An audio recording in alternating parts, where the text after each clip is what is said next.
Hello welcome to my blogs अनि आज पनि सानो भिडियो लिएर आएको छु तपाईँहरूको लागि। अनि आज चाहिँ हामी देन्ताम गएको।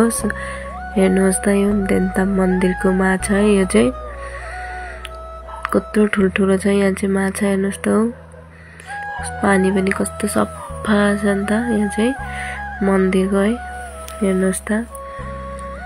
तर राम्रोसँगले चाहिँ देखेको छैन। यहाँ चाहिँ नानी निसुम भाइ उनीहरू हेर्दैछ नि त। माछा चाहिँ पुरा मन पराउँछ बहिनीले हेर्नु चाहिँ, अन्त यहाँ देखाएको नि। अनि हेर्नुहोस् न देन्ताम बजार चाहिँ यस्तो है। यस्तो चाहिँ देन्तामको नजारा चाहिँ। मौसम पनि चिसो चिसो। हेर्नुहोस् त फुलहरू कस्तो मजाले फुलिरहेको छ देन्ताममा चाहिँ। मजाले फुलेको छ नि त, कस्तो दामी देखिरहेको छ। यहाँ नानी चाहिँ फिस हेर्ने भन्दै यहाँ हेर्नु खोज्दै थियो।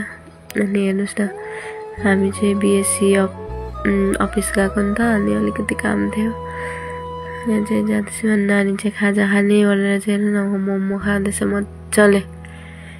चम्चीमा छैन र पनि काँटामा त्यत्तिकै हाल्दैछ मुखमा चाहिँ, हेर्नुहोस् न। अनि हामी चाहिँ घर फर्किँदैछ। अहिले चाहिँ हामीहरू काम सकेर अनि घर पनि आइसक्यौँ हामीहरू सबैजना, हेर्नुहोस् त। अनि यहाँ चाहिँ नानीले लेग पिस खाँदैछ नि त, हेर्नुहोस् न कस्तो मजाले। सो मन पऱ्यो भने लाइक, सेयर, कमेन्ट गर्नुहोस् होला। Thank you.